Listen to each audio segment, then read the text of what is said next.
Good morning, everybody. Thank you all so much for being here. Thank you for clicking on this video.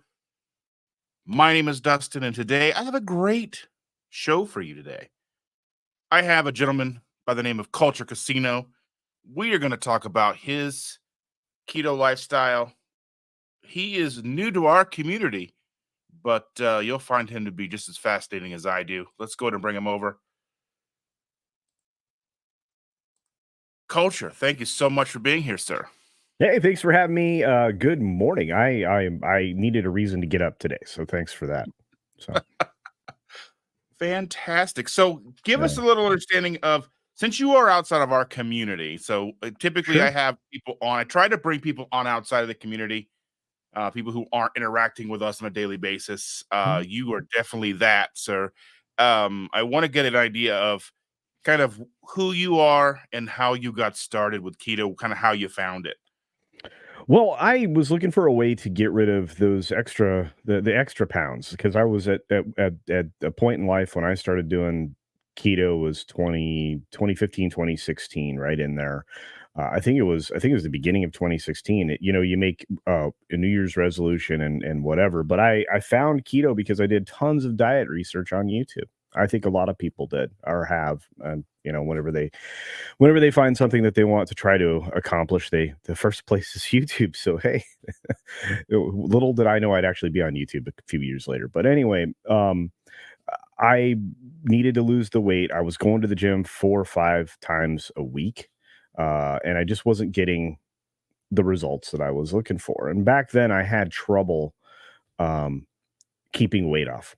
So it was if I wasn't going to the gym like that, I would have been much heavier than is my goal or what is healthy or however you want to describe that. And so I went I went and just did a ton of research. What's this diet? What's that diet? One of the people at our office was telling me about a paleo and other things that she was trying. And so I just kind of went down that rabbit hole, the YouTube rabbit hole. And found keto and I did just, mountains of research and realized, okay, this is a natural mechanism in our body. We've gotten far away from nature. I want to get this last bit of weight off. I want to maintain some kind of a healthy lifestyle.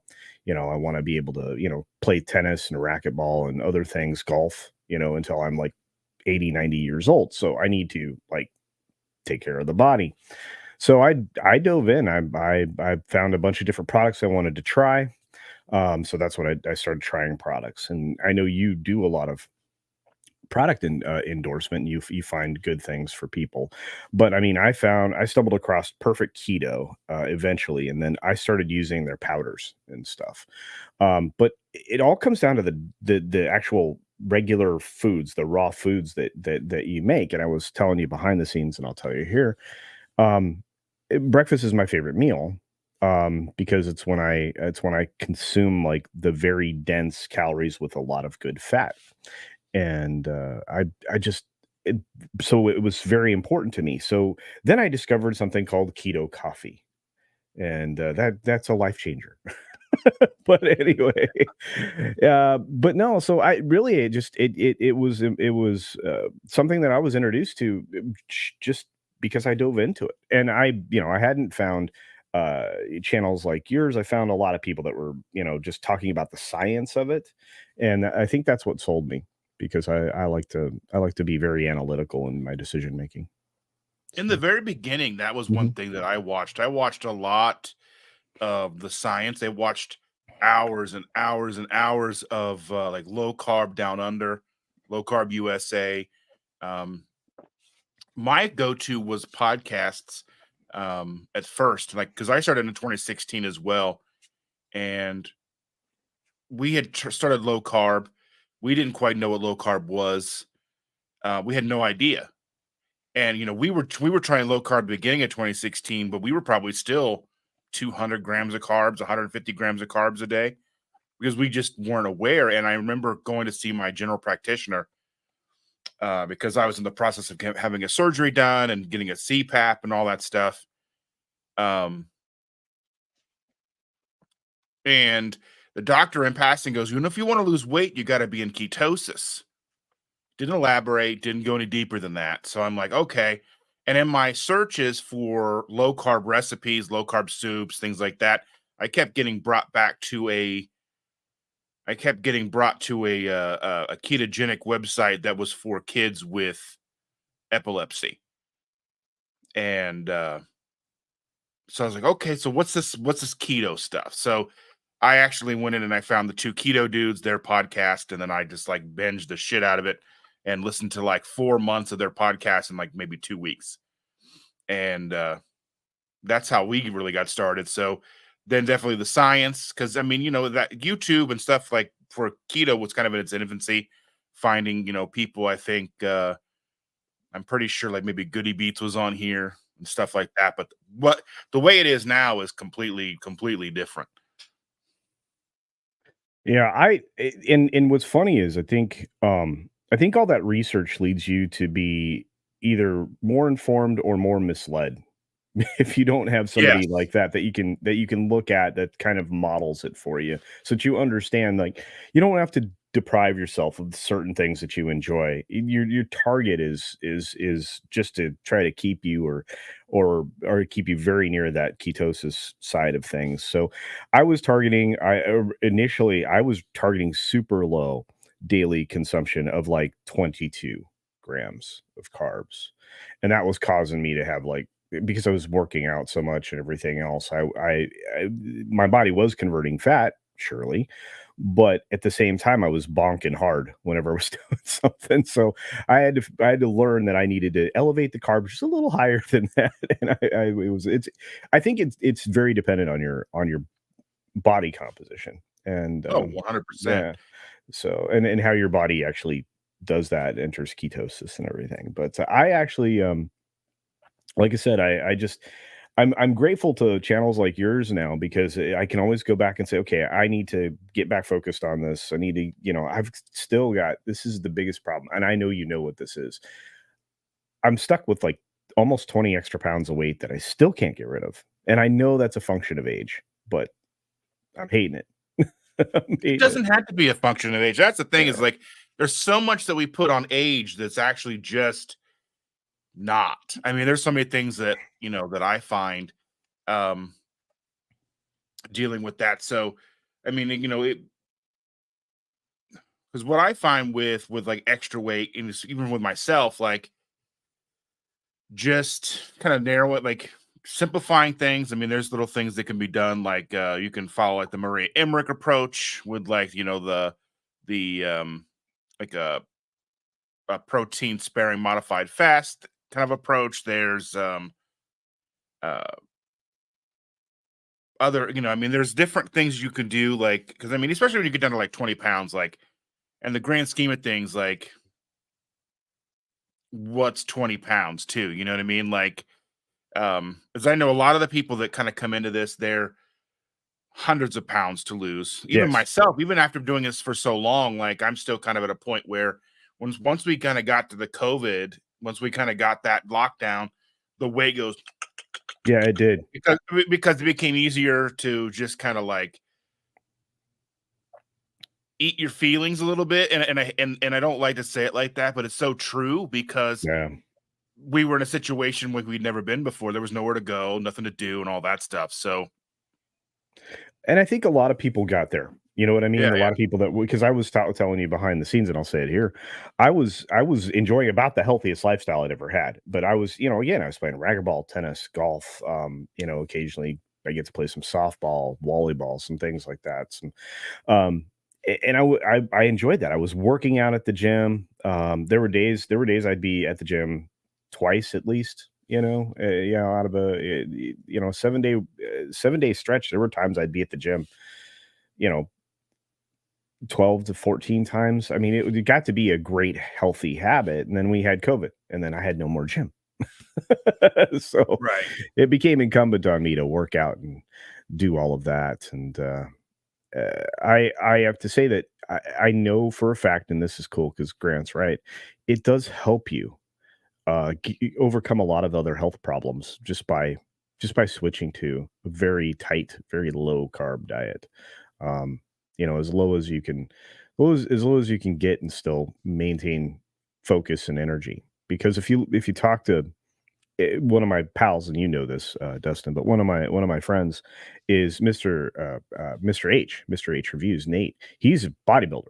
He's a competitor. He competes in, all of that. And he was very concerned with the way I was doing it for a while, because one of the things that they do in the extreme is they really tighten up their diet to a point where they have like almost no carbs, which means their brain power like just disappears. And he says it's very important not to do such strict control that you're, under that 20 level, because that leads to a brain fuzz, according to him. So, Well, they and I mean, also, and that they, just depends on the person, because there's a lot there. I mean, there's a growing carnivore movement that's like as close to zero carb as possible.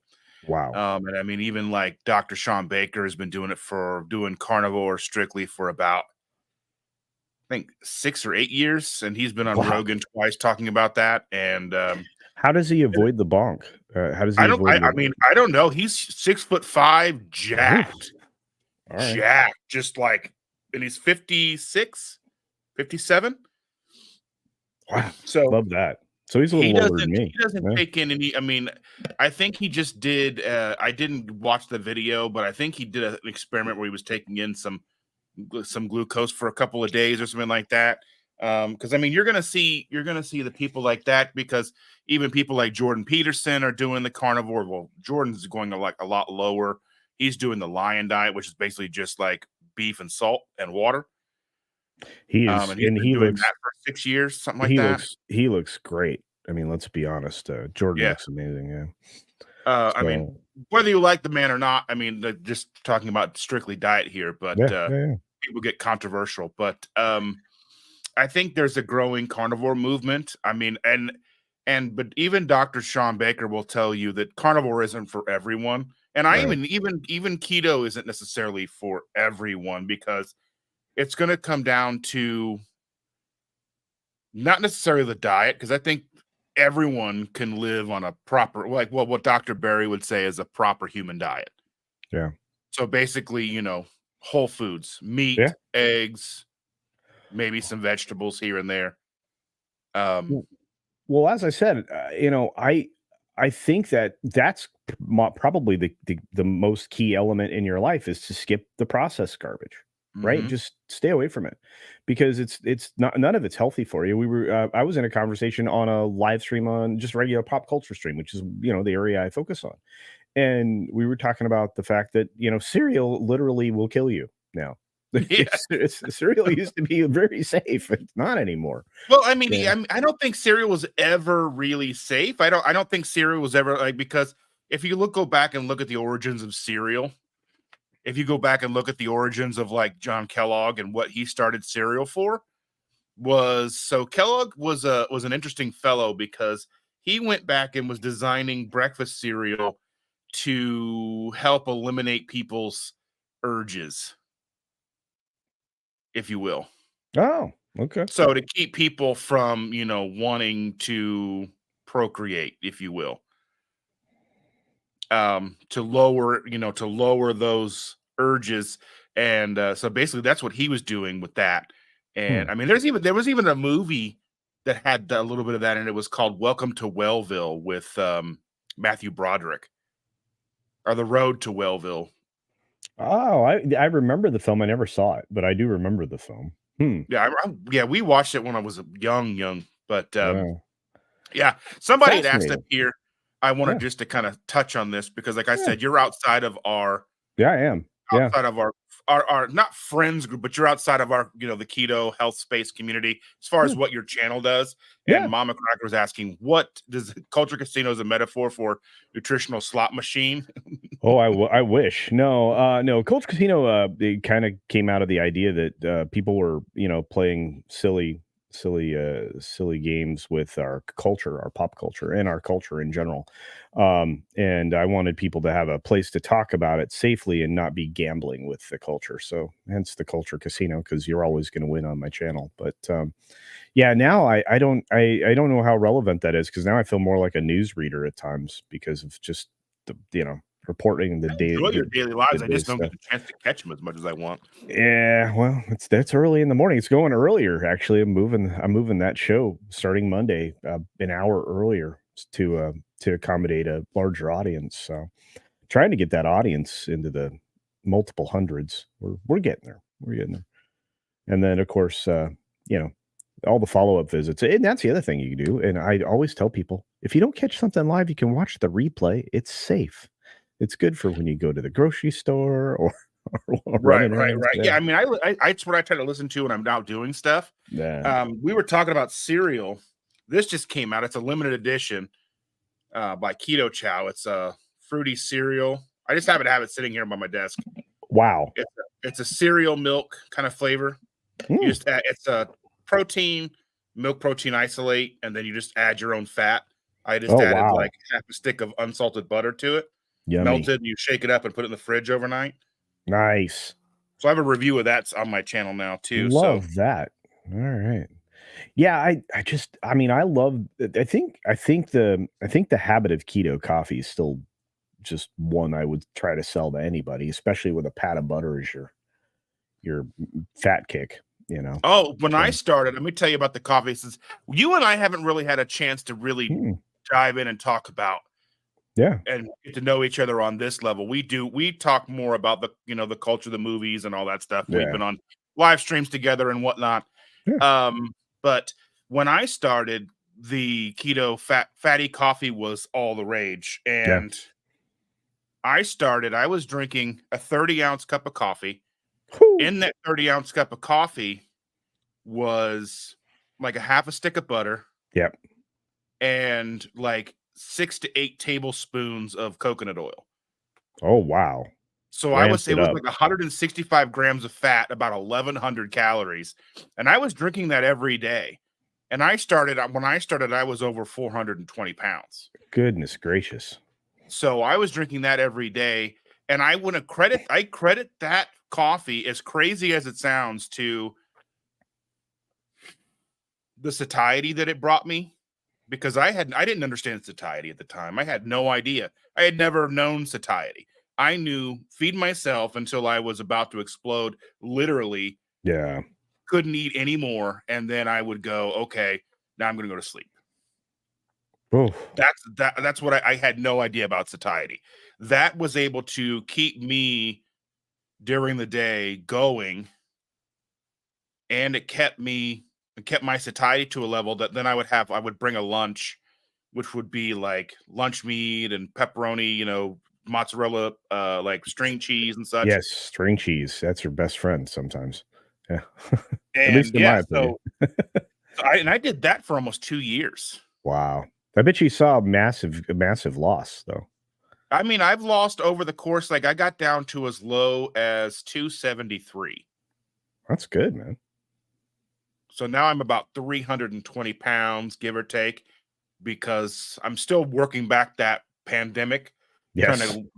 to lose old habits that I gained during the pandemic, and not leaving the house. That's one of the biggest problems that I run into is I don't have anywhere to go except to Costco or to the grocery store. Right. Yeah. What I'm going to ask you this because I wouldn't get a chance to otherwise because we wouldn't talk about this on a different show that we would be on together. Right. When you go to Costco, they have keto snacks and stuff like that. What are your favorites? What do you pick up when you're at Costco? Because they It like, depends, because they've had different products. So when they have them, my favorite, and I will buy like 6 bags at a time, is their pork and good pork rinds. right. Um, and I like when they have the high-low chips. Um, they have certain products that have keto in the label. They're not necessarily keto, because they'll have like different kinds of syrups or whatever in them to hold them together that aren't that great. But typically for me, I buy their bacon because they have the 4 pounds for Yeah. 15 bucks. Yeah. Sometimes even low as $12. Yeah. And in their bacon, it cooks up nice, because obviously I use, bacon grease and everything else. That's just a natural flavoring for Oh yeah, everything. I But have 2 large containers on my kitchen counter full of bacon grease at any given time. yeah, we have our fridge is like multiple pickle jars. And the other cool thing is now, because there's so much excess because we cook so much bacon every week, um, I have bacon candles, bacon grease candles. Yeah. So yeah, they work great, man. You be little plumber's felt in that, and and then you make your own candle, get it nice and chilled up in the refrigerator, and you've got a source of a good smell, heat, all that. And I actually use them the candle batteries in the greenhouse to warm it up in the wintertime. So no heating. It smells good. Yeah. We were at a meetup a couple of weeks ago. I went to Columbus, Ohio for a keto meetup, and, what they were somebody was giving away, I think one of the gifts they were giving away bacon grease candles. Really good for Yeah. them. And Yeah, no, I won a container of I'm waiting for them to ship it to me. I won a container of Redmond's Relight, which is a electrolyte drink that I haven't tried yet. hmm. Yeah, I'm sorry, I've got my coffee right here. But, yeah, I go a little lighter than you do on the butter, though. I don't need Well, quite as much yeah. of that. I mean, I don't Yeah, drink that coffee anymore. I drink yeah, nowadays, I'll do the same size coffee. I'll right. just put heavy cream in it. Yeah, and it's so good. Yeah, I Mhm. love it. Yeah, It's my favorite. Well, yeah. except for today because my coffee maker decided to conk out. So, Yeah, you mentioned that before we got started. You must be suffering. I'd be suffering hard if I didn't have my well, I've got coffee. my Oh, I okay. had some of these in the fridge, so I'll drink Yeah, these and then um so I've got the caffeine. right. I will have to go and get some coffee later because I just need the coffee regardless of the caffeine. It's for whatever reason, it's just this is a satisfying drink with the right amount of fat and everything. Coffee just works. Mhm. And, it's funny because and these are some things I noticed when I first started doing keto. I had the crash you have, even with the jump starting, the ketosis and everything else, because I was maxing out on everything I could get, MCTs and all that. And, but that was a very limited time. Fortunately, my body just immediately kicked in. And then all of a sudden I had better sleep. I didn't need as much sleep. I well, you know my schedule. I mean, it's ridiculous. I'm up at the crack of dawn, and I'm sometimes up until after midnight, and so Yeah. it yeah, so I love that still have that ability because I just because I'm in my 50s, right? I'm headed into the middle 50s, and I feel as vital uh, as I did when I was in my 30s, which I like I said, I attribute largely to, focusing on a healthy whole foods type of keto diet. So I think it's important, and I'll slip. I don't know if you do, but I'll slip and I'll get one of those cheats and I'll have like a real pizza. And as much as I enjoy that, I feel like garbage the next day. I don't know if you've experienced that where you've had a real a real crash, but it keeps me away from it.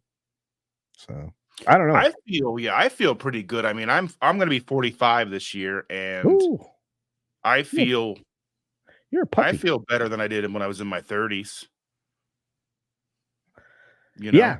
Yeah, yeah. I think, like I said, I think it's just that it's that vitality that you feel. Did I just destroy your thoughts of me when I said I occasionally have a little pizza here and there? I don't wanna so our youngest son turned 20 on Wednesday, Uh-huh. and we took him out to get food, Uh-huh. and he wanted barbecue. Ooh. We didn't want barbecue, so we actually went and got pizza. Ah. So we went and got pizza, and unfortunately, that pizza lasted 3 days. Oh, Well, so where I would have normally eaten that pizza in one night right. back in the day, now that took me 3 days to eat that pizza. Wow. Where I probably should have eaten it that night and then but throwing away food is one of those things that I I grew up don't do poor, that. I cannot Yeah, do it. yeah. And it wasn't like an eat-in situation where we could have just left it. We picked it up and brought it home, and So we still do on occasion, like usually birthdays for the kids or birthdays for us or whatever. We'll still have, I don't call them cheats because I don't necessarily think it's a cheat thing. I think for us, it's we understand there's going to be a few nights a year where we go and eat off plan food or not the best food. But I mean, it's one of the things that I like to talk about, or one of the things that I like to share with people is consistency over perfection, Right. because it's easy. So even like out of 365 days, if we go and have 10 meals throughout, we go out to eat 10 times in a year, that's still 355 days out of the year that we are doing what we're supposed to do. Yeah, and it makes a lot of sense. It's I'm going to my stepdad's birthday party today. Um and there's a decent chance I'll probably have a sliver of cake, like 2 or 3 bites worth of cake, but that's it. I First of all, and I'm lucky. I'm not a sweets guy. I'm not a desserts guy, I never was.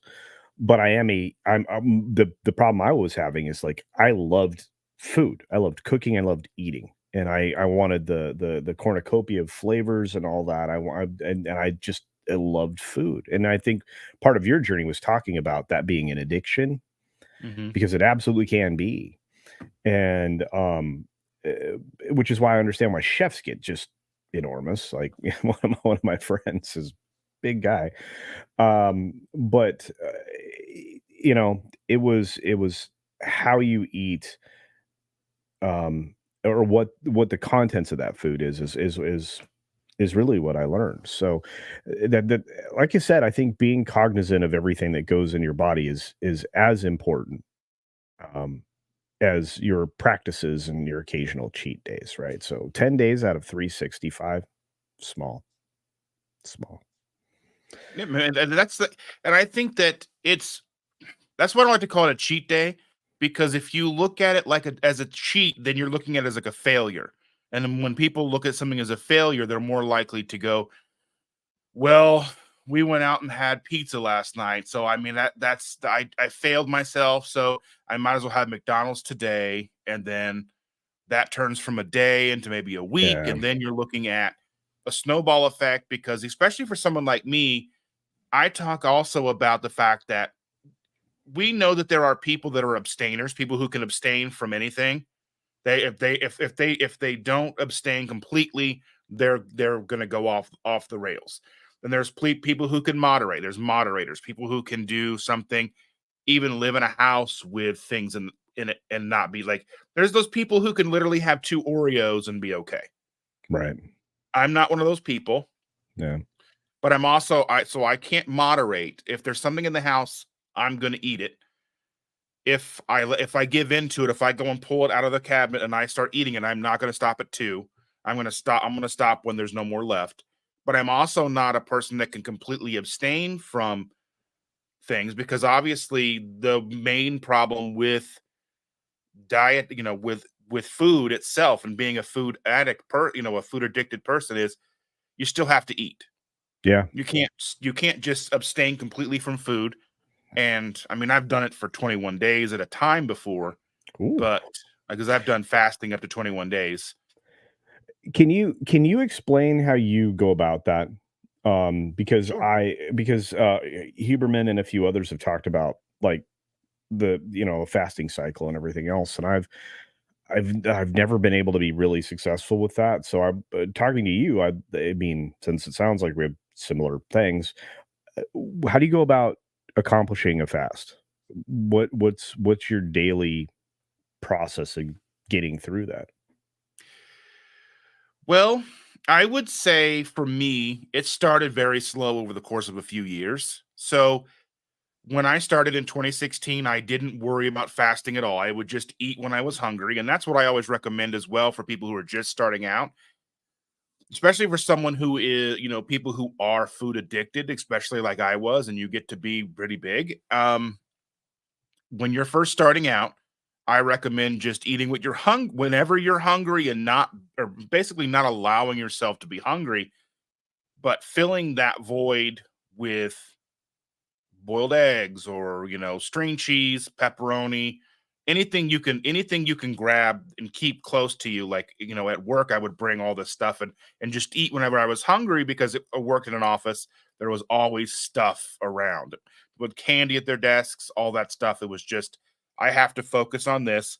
And then slowly over time, I started to expand my eating window. So everybody usually has about a 10 to 12 hour fasting window. Most just naturally, people are going to have, Right. unless you're an infant, you're not waking up every 2 hours to eat. Right. And I mean, there's probably people out there who do that, but typically you're sleeping for about 8 to 10 hours with, between having your last meal and when you eat, you're about 12 hours typically.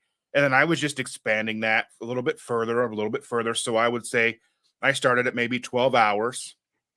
And then over the course of a few months, I would raise that to 14 hours. And then over the course of a few more months, then I would raise that to 16 hours. And then just kind of keep expanding from there. So I would just delay my starting when I would eat by a few hours every few months, but not to the point where if I felt hungry, I would still go ahead and eat because I kind of trying to relearn hunger signals, trying to relearn satiety signals, because once you get to a certain point, those are gone. When Well, if we they're muted, right? yeah, And a you're lot of just always hungry, yeah, you know. a lot of the modern foods like actually suppress that Oh yeah. satiety and chemical in your body. It Mhm. just it knocks it down. So if I push it back a couple hours in the morning, I mean, I'll end up. There are days I won't eat lunch. I mean, I don't know if anybody else does that, but there are just days when I'm just not hungry or I forget. That's a good day. I forget to eat sometimes because even so I get up in like depending our sleep schedule is kind of wonky now. So depending on when we get up, I will make our because we have our granddaughter 5 days a week, and I'll get up and I'll make her food before we take her to preschool. I'll make her some eggs. She's basically our little keto baby.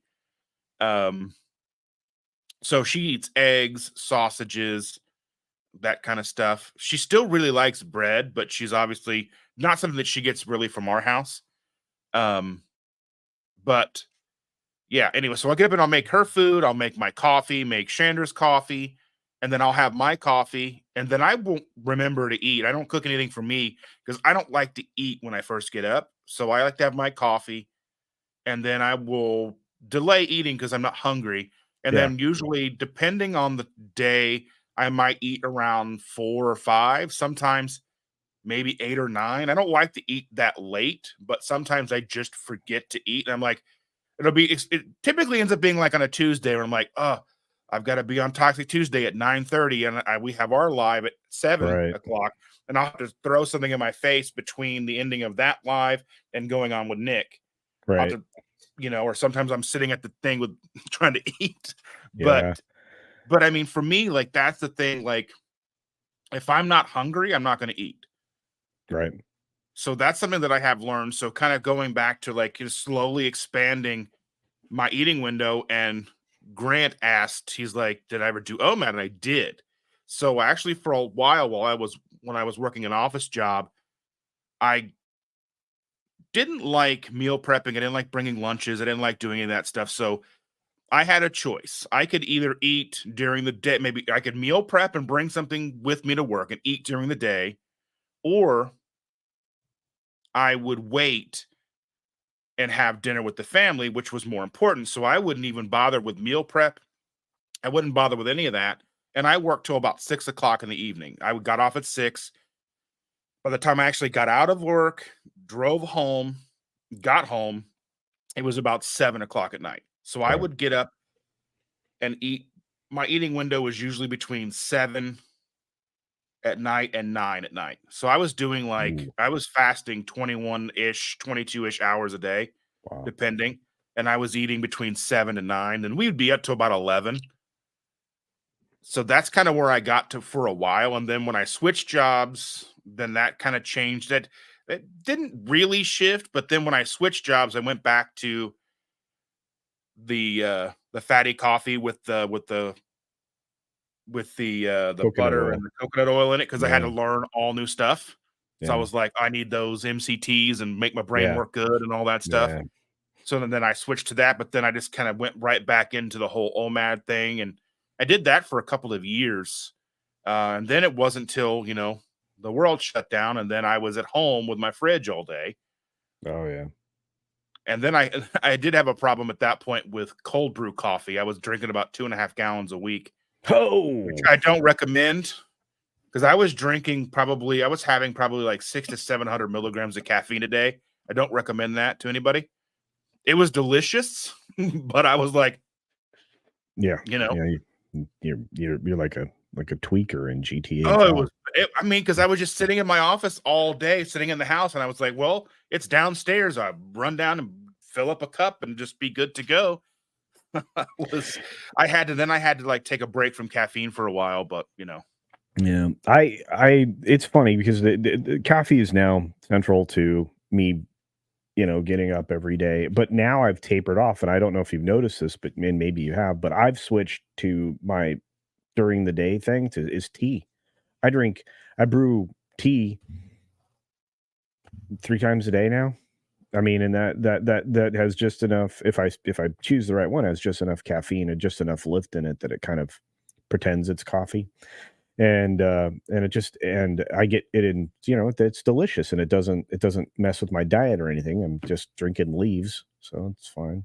And but what I really think is interesting is you talk a lot about, or we're talking about, meal prep. For us, meal preps, well, most of the meal prep is done 1 day a week or maybe two at most. And so, my little mini quiches, which is the thing that I have for breakfast, they're it's saute, it's bacon grease, with it, you saute mushrooms and some spinach and maybe a little onion in there, maybe no onion, and then you add that to a beautiful blended, lovely egg mixture, like you're making, scrambled eggs and stuff.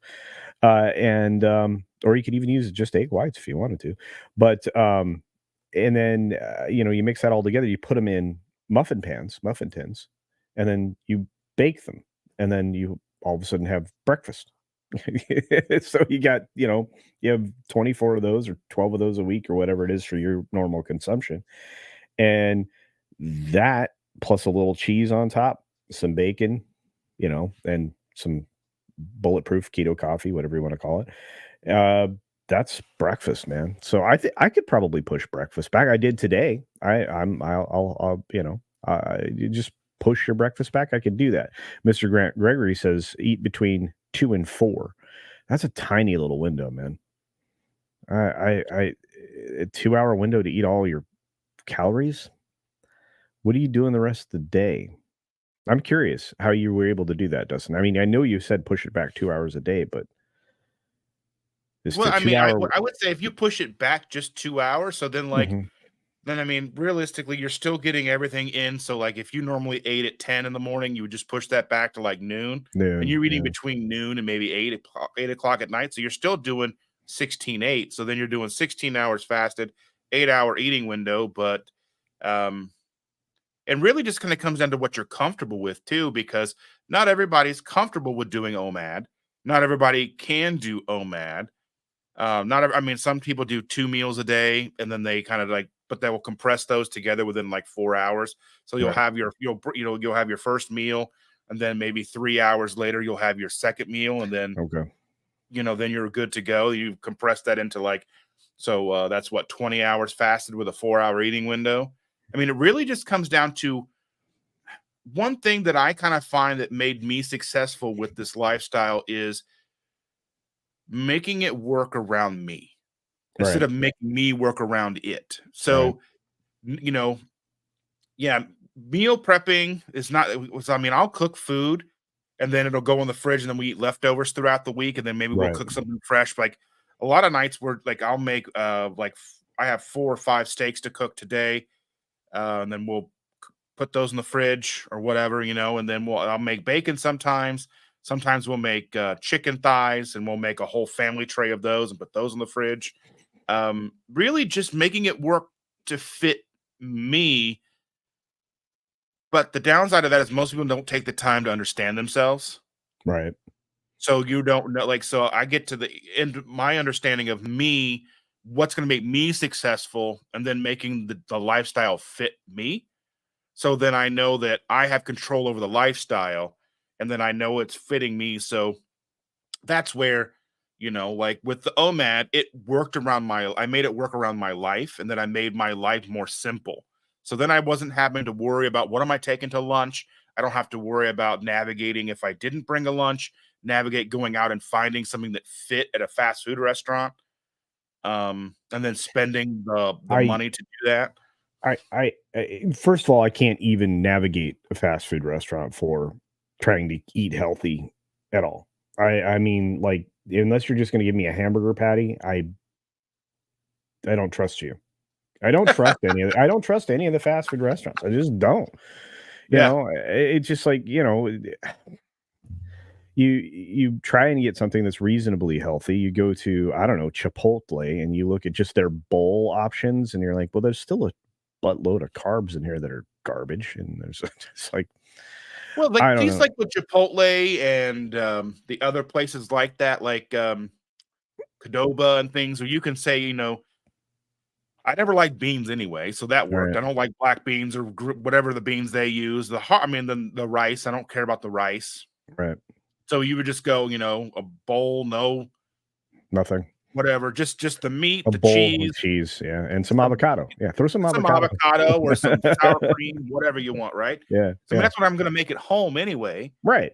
Um, But I don't trust them. I just don't anymore. So, I mean, outside of and again, I'm not gonna use the word cheat anymore, thank you for that, but I'm gonna go slightly outside of my diet on the rare occasion that I'm traveling, and I'll get a Whataburger, which I know is just ooh, I loads of do love carbs. Whataburger when I get a Yeah, chance to have that. yeah, but like I said, I mean, that's very rare. Here's the thing.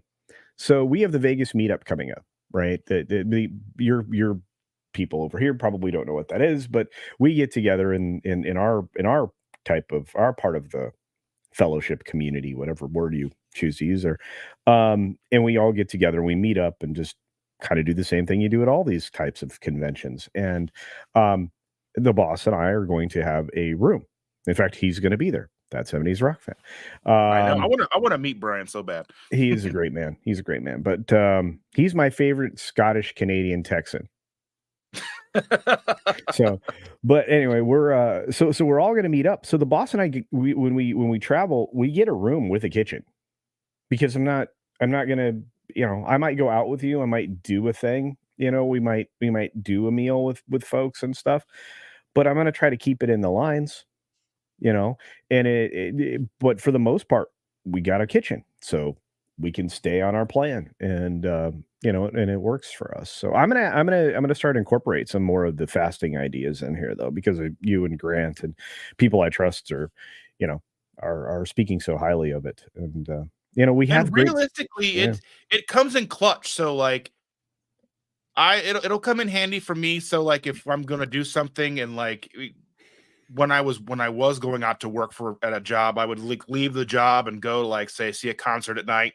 And I wouldn't go home first, and I didn't want to try to navigate like trying to find something at a concert to eat where they're just serving French fries and pizza slices oof, and stuff. mm, And so then I would just say, okay, well, I'm not going to eat tonight. That'll be fine. I'm going to be okay. I'll maybe grab a water or something like that, or have a couple of bottles of water, right, whatever. And then that means that I wasn't going to eat the next day until dinner time. So realistically, that would be like a 48-hour fast without any trouble whatsoever. yeah, But I was got myself to the point where I can utilize that as a tool to keep myself on track to where I knew I wasn't going to find something that would benefit me, or and I wouldn't have to stop at McDonald's and get burger patties or whatever just to eat something, or I wasn't also eating at midnight when I got home from the concert, or things like that. And I do incorporate fasts, at least 1 to 2 7-day fasts a year. So I try to okay, start the year off with a 7-day fast. I think I'm going to do a 7-day fast the day after my birthday. So June 26th through whatever 7 days after that is, and that'll put me right at the end of the like breaking the fast, like right around like the beginning of July, which then we go into like we always go visit the in-laws, the Chandra's sister. We go up to Wisconsin and hang out with them and go do stuff like on Lake Michigan for the 4th of July up in Wisconsin and all that stuff. And um, so then, I mean, we'll still be able to enjoy having food up there with them. Right. And, but I Right. still able to get that week fast in there because I think for me, incorporating a week fast every maybe twice a year um, is one of those things that helps keep me on track. It kind of helps kind of reset the gut biome. It helps kind of reset satiety. It helps kind of kickstart. I mean, because you have no choice but to be in ketosis at that point. Right. Yeah, Um, your body's just melting and the I think fat. the autophagy aspect of it is important. And I Mhm. know that maybe I mean, after like 7 days, there's a diminishing return with autophagy. It's usually Yeah. between 3 and 7 days you're going to really hit your peak. Mhm. So, And and for those who everybody may not know what autophagy is the act in which your body is kind of cleaning up damaged proteins, damaged cells, and such in the body to help kind of truly kind of do a cleanse. But it's eating up all the things that may lead to not a doctor here, but there is research out there that indicates that it's possible that fasting and autophagy can help clean up things that may one day lead to cancer and stuff like that. problems, yeah. Yeah. So I'll ask then, so when you're in your fast, are you're purely a water? Water and electrolytes. So I'll usually Okay. get some some unflavored electrolyte packets from whichever company. Right. There's a couple of companies that sell Yeah. those. Yeah. There's Element, and there's a new company called Salty, which is SALTT. Yeah. Um, and then I also have calcium, magnesium, potassium, and all that stuff, and in supplement form, which they may Right. not be the cleanest, but they Yeah, do come in handy. you need that support. Yeah. Okay. Yeah, so I I utilize that stuff. Yeah. you're talking me into this because I've watched people go through the 7-day cleanse fast and all that, and I'm toying with that idea. I'd like to try it. Maybe I'll do a video series on my channel that's for members or something that just is me, going through that because I think it'll actually show up in my videos too because you know, And I would I'll recommend if you haven't done a have lot those of stories. fasting, maybe do 24 hours and Sure. then do 48 and then a little bit down the line 72 and all that. I would never just say for someone who hasn't fasted to go and do 7 days because it's going to be more difficult and it might leave a sour taste in your mouth to fasting in general. Sure. Well, I'm already gonna do what, what you and Grant have suggested to try to reduce my eating window. I think I can do that rather easily. So, how do you go without coffee for a week, dude? That's a little bit more difficult, but typically I will start a day or two before. So if I have to take any ibuprofen or anything like that to help with the with the caffeine withdrawals, the headaches that kind of come with that, then I way if I take an ibuprofen, it's not adding something to my system or whatever. Right. Um, you know, uh, I don't My like going without coffee, but I will go without coffee because the problem with coffee in a fast is coffee is a diuretic. it Then is, it's yeah, it gonna push pushes the more of the water. electrolytes out of you, and Yeah, then you're yeah. taking more, and they're not cheap. At No, and least, like, that's why I've switched over to tea, is I'll have the coffee in the morning, then the tea the rest of the day. So, and I'm gonna ask you one more time. Sorry, I didn't mean to interrupt you, Dustin, but, no, no, no. um, with the coffee, how big is your tumbler? It's a 30 or 32 ounce tumbler. Alright. Okay, yeah, I think this is 32. So, how many of those you drink a day? Just 1? Just one. Okay, alright. Most of the some it's if it's a long stressful day, I may make another one, but Yeah, that's not the norm. yeah, Just one. alright. Then I'll Huh, add. Then we do keep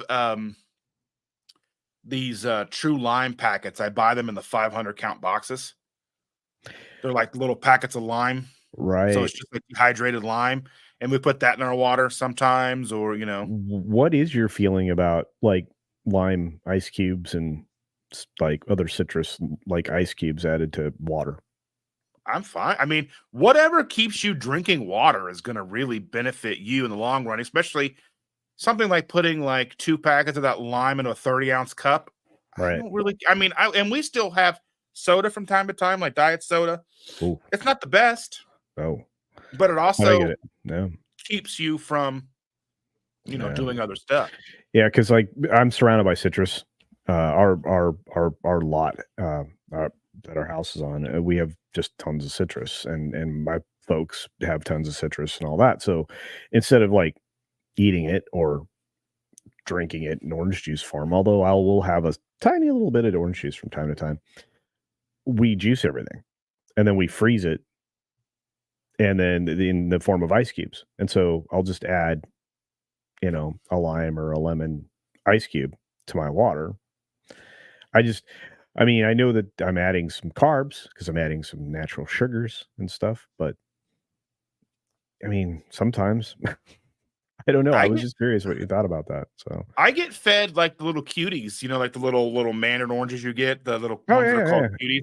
Because we've yeah, got a 5-year-old granddaughter in the house. She loves them, yeah, and she they feeds them to do. me sometimes. I'm Oh, like, it's all. I mean, is it the best? No. I mean, they're. Excuse me. I wouldn't say they're genetically modified to be sweeter, but they're obviously selectively grown to be sweeter, right? right, And yeah. I mean, you have one of those, even if you eat a whole one, it's still relatively a whole food. It's not going to be like you didn't eat a Snickers bar or that kind of thing. Like, and I would say I'm a lot different 8 years, 9 years in than I was in the very beginning. So my keto now and what my keto was then are vastly different as well. So, I mean, we grow and we learn and we change. And things that may trigger me or would have triggered me then and that I'm able to deal with now. Like I can walk down the cookie aisle and not have a panic attack or whatever, you know what I mean? I'm not like Oreos. It doesn't bother me anymore. Like Yeah. being at I a birthday party with cake, it doesn't bother me. yeah, yeah, and like you said, I may have a little tiny sliver of my stepdad's cake today, but I doubt it.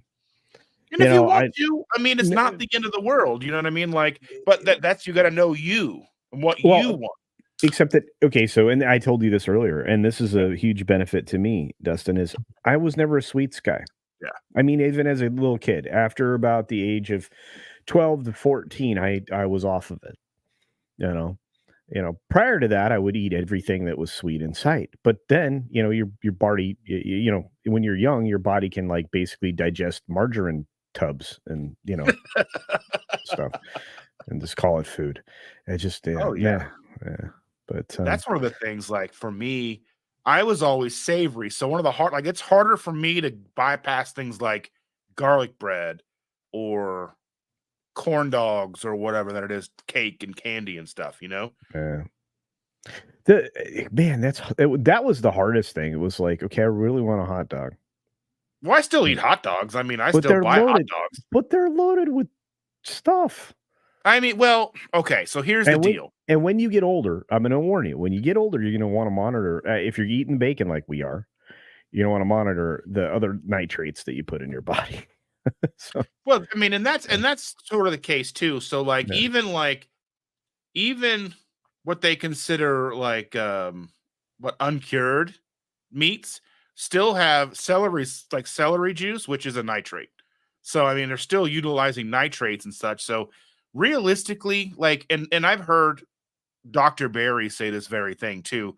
You can get 95, 90, whatever percent of the way to your goals eating hot dogs, hamburger patties from McDonald's. I mean, if you're like, say you're an over the road trucker, you get your meals from Wendy's and McDonald's, you're getting burger patties from all these restaurants, and you're getting the roller dogs from the truck stops, and you're avoiding all the bread and you're not having the sodas, you're going to get 95% of the way to your goal. And I think for me, like I will buy hot dogs. I try to buy the lowest carb hot dogs we can. Like a lot of times I'm buying We have a place here called Gordon's Food Service, which is kind of like a restaurant supply, and I can get a box of 50 hot dogs for like 38 bucks, and Oh they're yeah. like 5 dogs per pound or whatever, so they're big jumbo dogs, and they're about a carb each. So a pound of hot dogs is 5 carbs. Right. So, I mean, are they is it like grass-fed beef? No, but it's a step to maintain that sustainability, because if I start because like again understanding myself, if I go and say, well, I'm not having any of this stuff anymore, um it's going to be harder on me mentally. Just like, okay, and I was explaining this to somebody out to dinner the other day. We went to dinner with some friends, and we went to this place Luminalti's, and they have a, sausage crust pizza, which unfortunately I didn't like Ooh. very much. Oh no, really? That sounds amazing. I mean, and I'm sure that, I mean, and I don't know, maybe it I could probably make it better. I think that's probably one of the reasons why. But we went, it was like, mm. But for me, if I was to do something like, I can live my life and do like basically go and live what's called triple B and E, which would be beef, butter, bacon, and eggs. It's kind of a reset diet that you can do. And there's like people who do these challenges, and they'll do 30, 60, 90 days of triple B and E. Um, I can do that for 30, 60, 90 days if I don't put the challenge aspect to it. So I can say, okay, and that's just my normal everyday diet. I'm just going to have burger patties with some, some scrambled or fried eggs, and I'm going to have that, and maybe throw some bacon slices in every once in a while. And I'm putting butter in the eggs, and that's basically my diet. Okay. But if I were to go to put the challenge in on it, and I'm only going to do this for 90 days, I'm going to do this for 90, then it's going to be that much harder for me to do, because then I'm putting that restriction on it. I don't know. And for me mentally, that's just one of the things that I have kind of found about myself, that if I could eat that way every day and not have a single issue, but if I say I'm going to do it for 90 days, then I'm going to be like, "Oh, look at that cake over there," or something I wouldn't even care about. I Yeah, don't know. I I I don't know. understand And that. and, and I know not everybody has the experiences that I do, or Yeah, I had a little glitch there, I guess. But I just try to stick with whole foods, and I yeah. try to and it just keeps me safe. And okay, so here's a question. This because this is an argument. What do you think of peanuts and cashews and things like that? Do you strictly avoid nuts? I don't, but then again, at the same, so I don't strictly avoid them. Like the other day I was at Walmart, and they had like the little like single serve or whatever packages of cashews on clearance Right, for like a dollar and a quarter. right, They had 3 of them. I bought 3 of them. Now right, cashews are kind of carby. I don't try not to keep them in the house. But right. if I love nuts. So, but I mean, and I'll go to Costco and I'll walk by the big bag of salted nut, like mixed nuts, and I'm like, "Oh." But I know me, and I know that if I buy Uh-oh. the Costco bag of mixed nuts, I'm gonna then walk by every 15 minutes and have a And handful. a handful. So Yeah. I like them, but I also know that I can't moderate them. So, Right. like for me, I'll get like the single serve bags every once in a while, so then I know that all I have is all I have. If that makes sense. Yeah. So then, if Yeah, once I I eat mean, that one that's bag, then there's no more. yeah, and you wanna be fully sated, when you go grocery shopping too. That's the Yeah. that's a big trick for people because you'll buy stuff because 'cause you're hungry that aren't good for you, and you will have no this the other thing, it comes down to I think carbs reinforce self-discipline. Excuse me, fasts reinforce self-discipline because it really sounds like it keeps you away from the things that are gonna do you you know, harm is not the right word, but it's not going to be it's not going to be good to you. Oh So, yeah. The things yeah, that'll trip me up, the yeah, things I've gone out to dinner fasted many a times. The first time you do, it's really weird.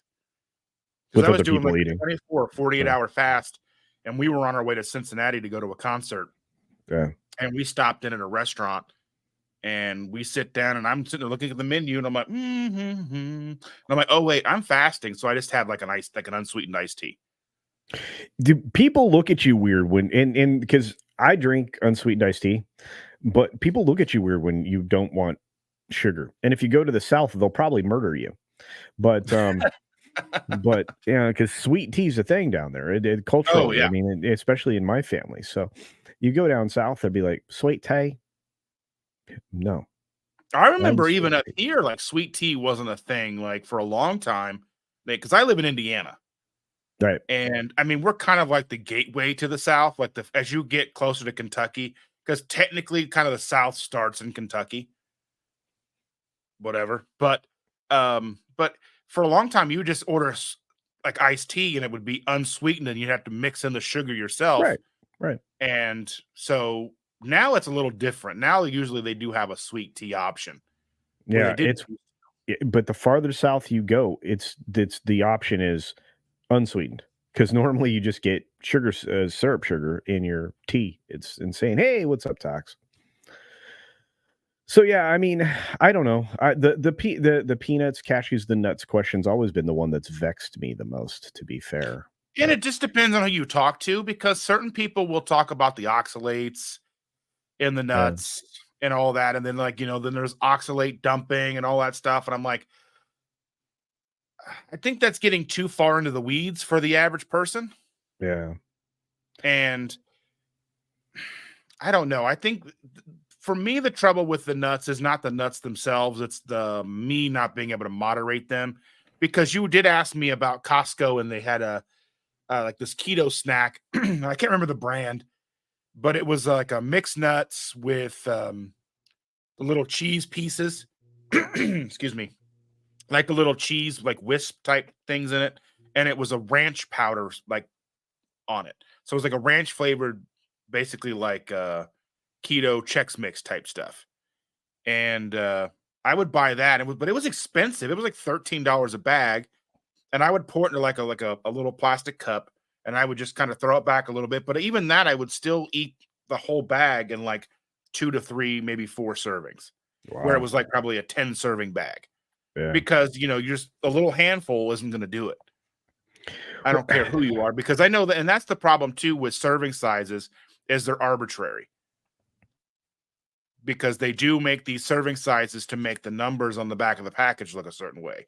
Yeah, So the calories look a certain way, yeah. even though the average person isn't going to eat whatever they say a serving size is.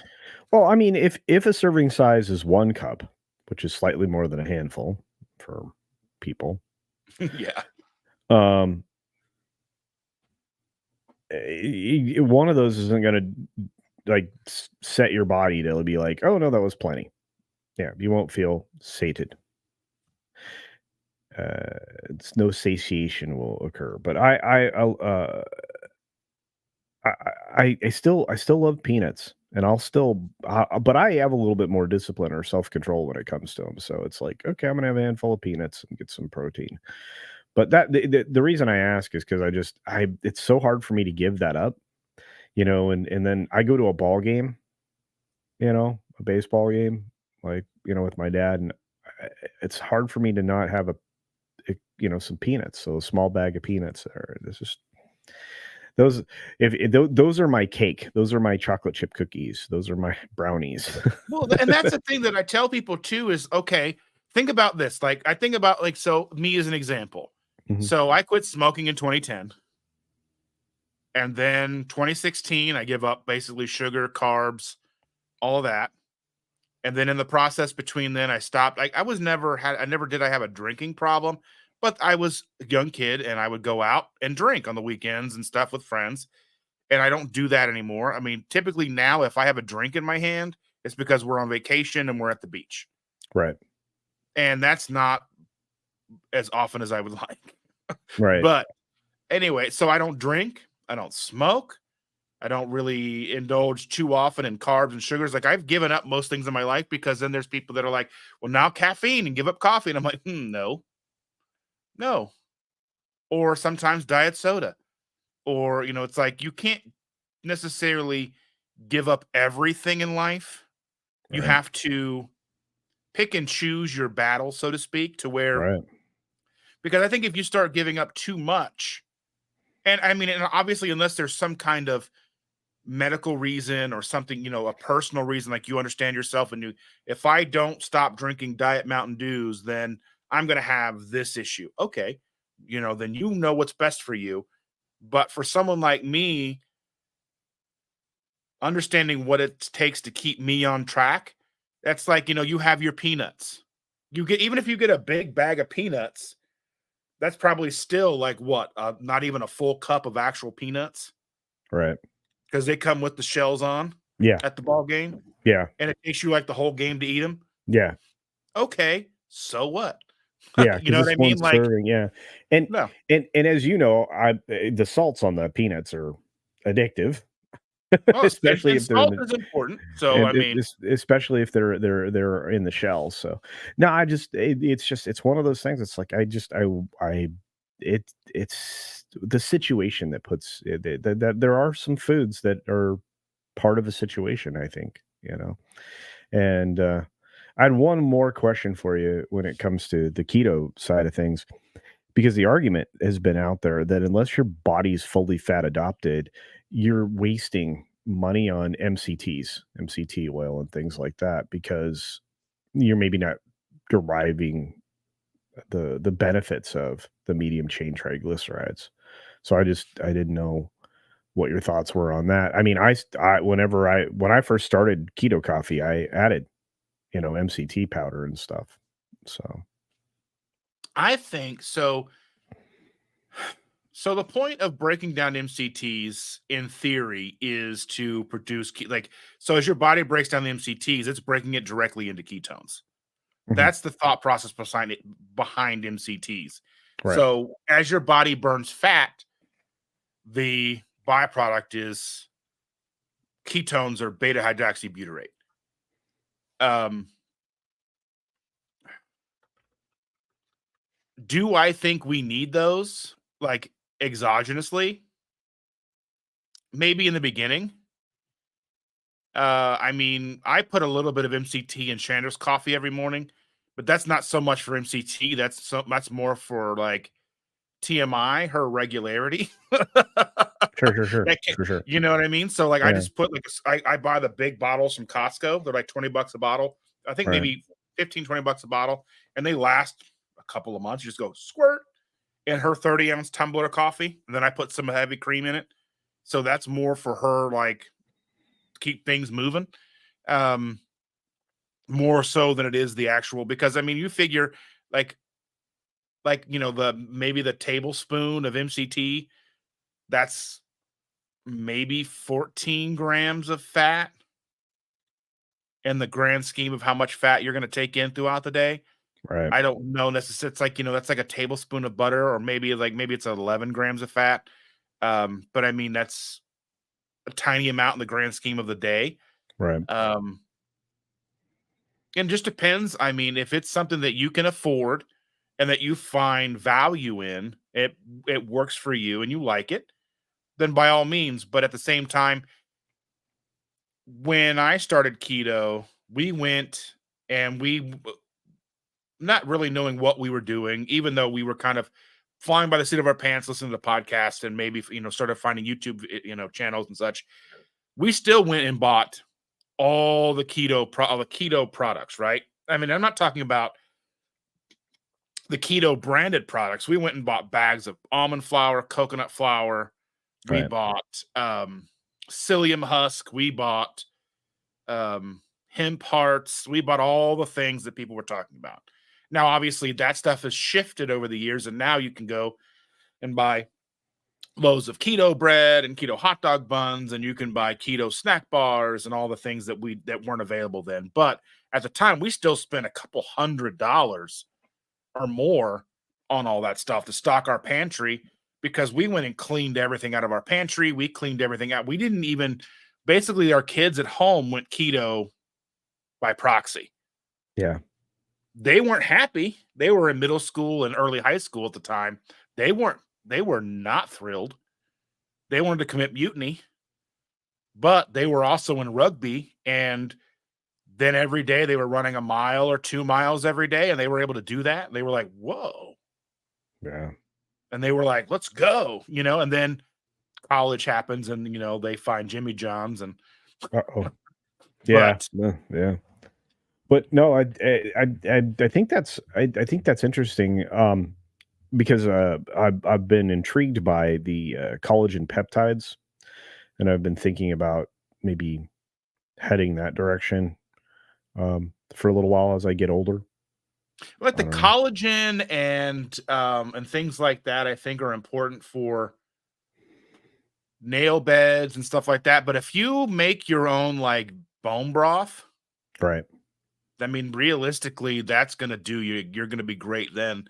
Um, and I mean, and I'm an affiliate with companies who sell that stuff. I was an affiliate with Perfect Keto, and then they kind of had a moment where I don't even know what's going on. They haven't really even communicated to us to the affiliates. Um, but because they would sell like they sent me a bunch of stuff, even like right towards the end. They sent me a couple of different collagen powders, like vanilla and a strawberry. The strawberry is fantastic. It tastes just like strawberry quick, but I don't even know if they Wow. sell it anymore. I have no idea. So, Yeah, I you know, noticed that I noticed that this is something. By the way, this is inside baseball for a lot of you, but I noticed that their store doesn't work on Amazon anymore because they used to yeah. have a store built into Amazon. Like a lot of the big products lines do, and it doesn't work anymore. So I don't know what's going on with them. Yes, I mean, I have an email draft written to the CEO that I Oh, want to wow. get him on and do one of these talks with him and kind of find out what's going on. I just haven't sent it to him yet. All right. Because I Yeah. mean, I was an affiliate and I was an affiliate with them for 2 years selling their products, and they have the box mac and cheese, and we've still got about 12 boxes of that in our pantry. And Hmm. they had shifted over. They were starting to they were getting ready to put products into grocery stores. But it wasn't going to be under Perfect Keto. It was going to be under the Super Fat brand because they merged with a company called Super Fat. But Super Fat was a brand that sold these little pouches of like nut butter with MCT and coconut. So it was like a little pouch of nut butters and stuff. Um, Huh. so I don't know, but I mean, I work with other companies still, but none of Right. them really necessarily deal with collagen so much. But I kind of think like collagen is one of those things that can help. But I think, I mean, if you're eating steak and you're eating hamburger and you're having bone broth, and I think you're probably getting enough to a degree. And I mean, as long as you're getting like butter in your diet and stuff like that, and then maybe you don't necessarily need the MCT oils. Right. I was buying at the time when I was doing the coffee, I was buying the gallon tubs of of the refined coconut oil, so it didn't taste like coconut. Right. And I was buying that for $17 a gallon. I think it's 50 some dollars a gallon now. So I wouldn't be able to buy that now. I wouldn't be able to use it like I did then because it's too expensive now.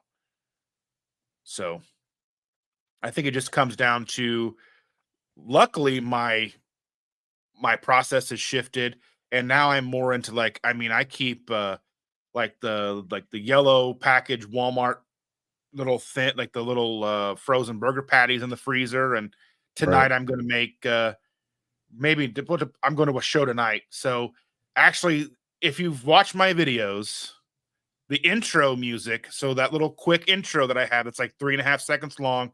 The music is actually some friends of mine that went to my high school, and we played bands together years ago when I was doing music and such. And they are now they're an instrumental group, so that's why there's no lyrics to their stuff now.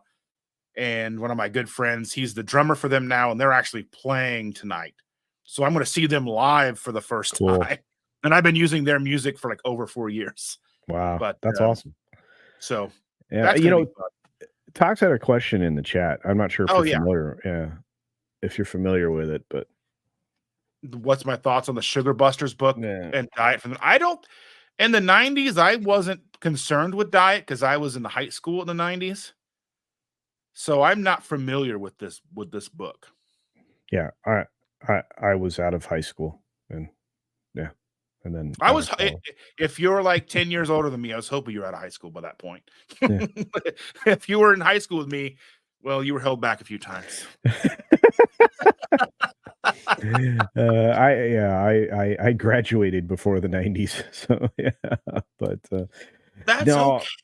no, I don't, I'm not familiar with this book either, Tox, I have to look it up, but, I've been trying to yeah. get I Tox had reached out to me about a year plus ago and was talking about doing some stuff and I guess it just hadn't come to pass yet, but hopefully we'll get together and do something like that. Let me get Tox on here one day to get him to talk.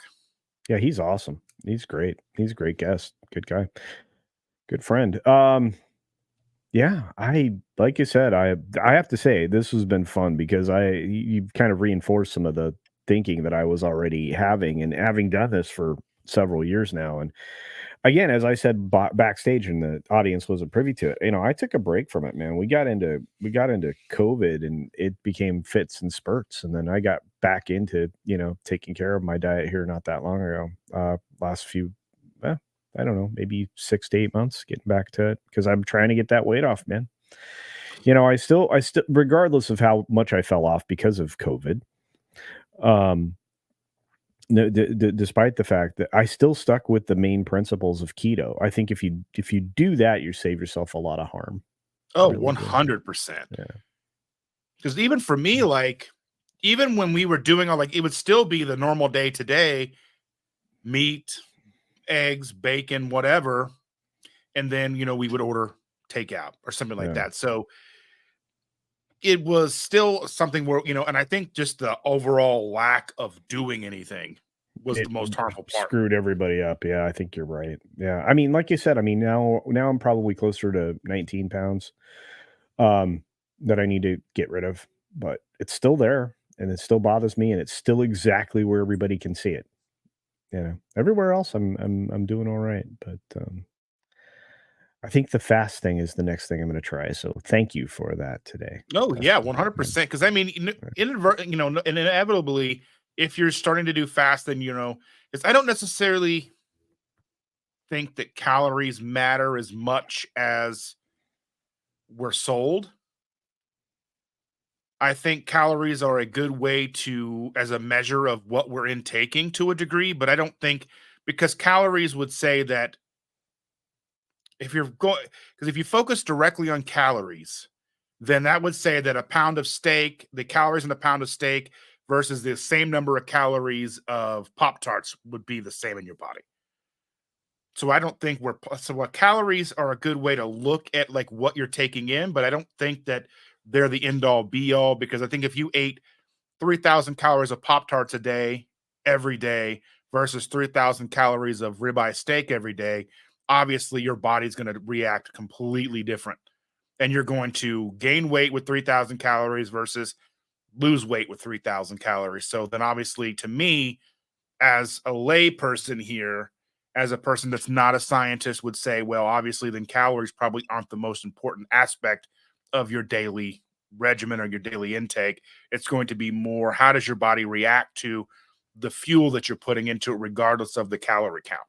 All right. And I know and weirdly enough, that's extremely controversial. Hmm.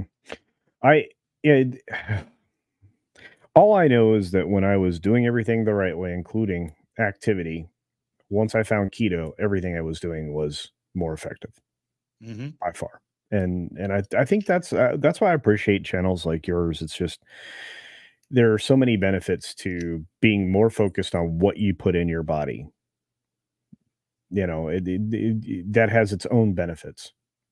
It has its own benefits And I because enjoy and I enjoy that the idea that we can come together with completely different channels, yeah, um, channels like yours. I know even Tom has expressed maybe a little bit of interest in keto at some points or another. yeah. Um, and so that would be interesting to get to see if we could get his thoughts on that one day. Tom, I who would is Midnight's Edge. Midnight's Edge After Dark, yeah, Midnight's Edge, yeah, both channels. I look, I would love to get him started on keto, but that would basically require me moving across the country, going in his house and cleaning out the garbage because that I guarantee you there's just he does so much work that he's caught up in the idea that he needs to get his meals when he can. They have to be fast and they're not super efficient. And this is a close personal friend of mine that I'm talking about Mhm. here. But it would, I don't know. Maybe you and I'd have to go to his house together and just shake him down. There was even a thing, I guess, happening here in my city because he just lives not terribly far from me, maybe just a couple hours away.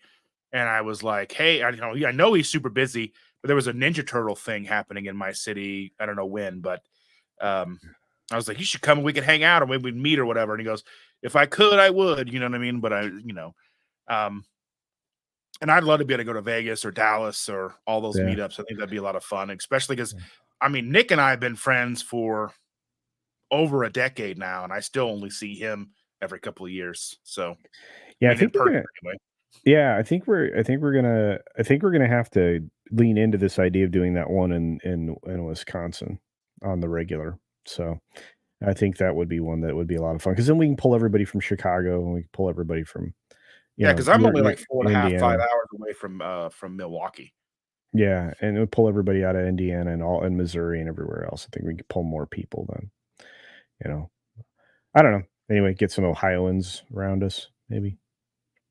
And Tox here says it's basically keto or was basically keto, zero sugar for 3 months, including corn, carrot, sugar, etc. My main point is refined sugar is poison. Yes. And I think that even so, thinking about like sugar, case in point of sugar, like our bodies manufacture glucose. So in a demand driven situation, our bodies will produce glucose in a process called gluconeogenesis. I'm not sure if you're familiar with that term or not, but so that's why if you do zero carb, your body will keep up with the demand that because your brain requires a certain amount of glucose, your muscles require a certain amount of glucose. Your body will keep up that demand and it will utilize and break down proteins in the body to do so. Now, depending on the school of thought, some schools of thought will think that it'll utilize like your lean, obviously utilize lean body mass. Okay. But depending on the school of thought, some people will think of it's breaking down good muscle, good protein, and some people will think that, and by people I mean like scientists, doctors, that kind of thing. They will think of it as like an autophagy type thing. It's going to go for the damaged, the old, the stuff that needs to be got rid of in the first place to pull, break down, turn protein into glucose to drive and run the body where necessary. And that's like as if you're familiar when you started keto in 2016, that era, you knew that keto was considered a moderate protein approach. The reason why they looked at keto as a moderate protein approach is because they were thinking of gluconeogenesis as a consumption base. So if you ate 100 grams of protein or less, you were probably okay. And if you ate 101 grams of protein or more, then it was going to spike your glucose because of gluconeogenesis. But as we've gone on, we look at the act of gluconeogenesis not being consumption driven, but demand driven. So, like if you were eating like Dr. Sean Baker, or you're eating like Jordan Peterson, Michaela Peterson, or the other people out there, there's a plethora of carnivore advocates out there on the internet, and it's growing. Carnivore, in my understanding, is probably one of the fastest growing channel types you can find on YouTube right now. They're getting the most views, they're getting the most coverage, they're the most extreme, obviously, so they're going to get more eyes on them. But looking at that, so they're not taking in any glucose, so then that's where the demand part comes in, and then their body's going to break down the proteins, create the glucose that you need. So that's why I don't necessarily think I think for the average person, going zero carb is probably not sustainable. And I know a lot of people in our space and other channels that say, I like the way I feel on a meat only carnivore diet, but it's not necessarily sustainable because there's too much food distraction out there. even for me, that's the same way. Like if I were to set, like I said, I feel my best eating like beef and Mhm. eggs, and I Mhm. feel fantastic. But it's not as sustainable because I'm just I there's too much other stuff out there. I love broccoli. Like I bought 2 big bags of broccoli to make this weekend Yeah, because I love broccoli. I'm growing it right behind me. So you guys can't see, but behind me, I have a greenhouse that's attached to the back of the house. It runs the entire length. It's huge. And then I've got another one in process of being constructed. So growing, this is why I'm a big proponent of growing your own stuff and eating whole things, is because it's not hard to do. Yeah, it took some capital investment, but I love broccoli too. So like we grew a bunch of cauliflower not that long ago and gave it to He's family and growing everything. broccoli, ladies and gentlemen. No, I'm What's just wrong kidding. with that? What's wrong with No, that? I was Oh. never mind. No. It was a drug joke. Anyway. Oh, no. Mhm. No, but no, but, like, seriously, I have 20 different types of tomato plants. I've got, all the stuff, and, so when you say broccoli, I'm like, "Well, yeah, grow it. Grow your own stuff and as much as you can, as often as you can." It'll always ensure that you have a diversity in your diet because broccoli doesn't grow year round, even if you have a greenhouse. So it's seasonal. Same thing with cauliflower and all these other things. So if you're growing your own stuff, you ensure that you're going to have a diversity of food, you know. And believe it or not, I mean, in addition to the citrus, I've got, blackberry bushes, which aren't great for keto, but I've got those as well. I've got Blackberries, all this okay, stuff. so blackberries, blueberries, raspberries, those are considered the keto approved fruits. I mean, Right. provided you're not eating 4 pounds in a day, but I No. mean, we usually keep like the blackberries because blackberries aren't very sweet. Right. So I mean, they're a low glycemic fruit. I mean, it's far different from apples and pineapple and all that stuff. So, Yeah. They um, they also have the bitter aspect of flavonoids that are supposed to have some positive effect as well, kind of like super dark chocolate without any of the sugar, stuff mhm. like that, pure cacao. So yeah. Anyway, So I sorry. mean, that's Didn't pretty mean. impressive that you have all that. I think that would be something. I mean, if you had the time, honestly, if you had the time to start like, Culture's Greenhouse. Yeah, I think actually, I have a channel. It's called what is it? Culture Builds. It's where I do some DIY projects, but I haven't touched the channel in a year because I got so busy doing what I do now. It's your 'cause you're guys' fault. full-time creator now, yeah? Now, yeah, we retired what, a month ago now officially. So yeah, ooh, yeah. Which retired really doesn't mean what we were talking in the back. Retired is a word. It is It not is a it. word, yeah. It's there's no such thing.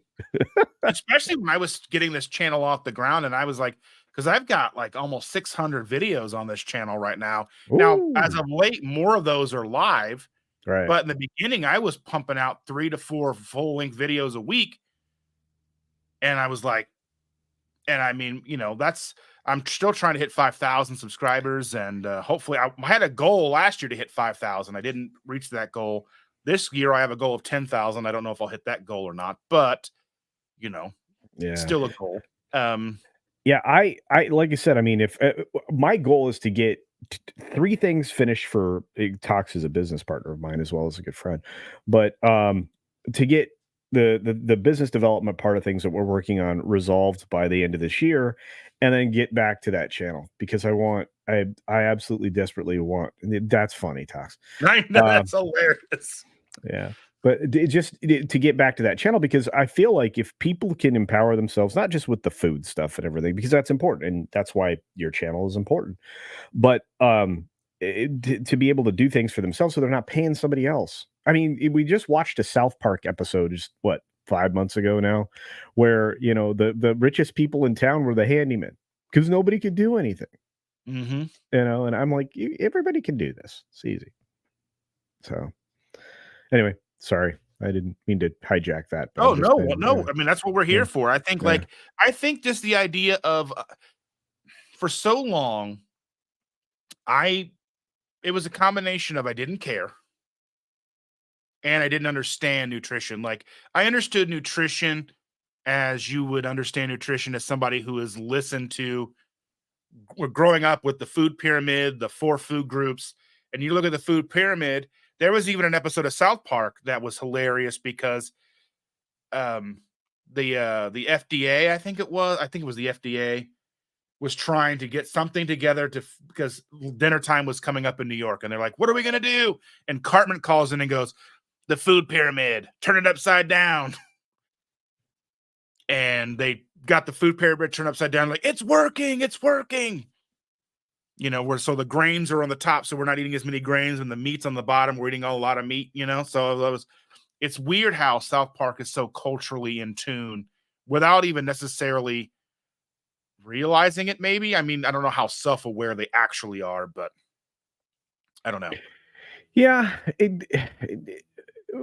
there's so many different things they've accurately predicted that I feel like maybe you should listen to these two crazy guys. Yes, they did a lot of drugs, but they're funny. A lot. Yeah, and they're right more often than not. Well, I mean, George Carlin. I mean, we could go through a list of people that are right. That were right. We should have listened to the entire time, and they usually come out of comedy. Why is that? You gotta wonder. That's a good cultural conversation. And that's why comedy is always looked at as destructive, all that stuff to a lot of people. What did the Germans do? They got rid of the comedians. What did the Chinese do? They got rid of the comedians. Why did you get rid of the comedians? Anyway, sorry. Didn't mean to make that. Well, that's like when you're listening to Rogan as much as I do, listening to that, like talking about like kings, and like the reason why kings had jesters, because the jester was the only one who could joke and make fun of the king without being beheaded, right? So if you figure that the jester's making fun of the king, and if you get to the point where the jester can't make fun of the king, then time to skedaddle. Same thing, I guess. But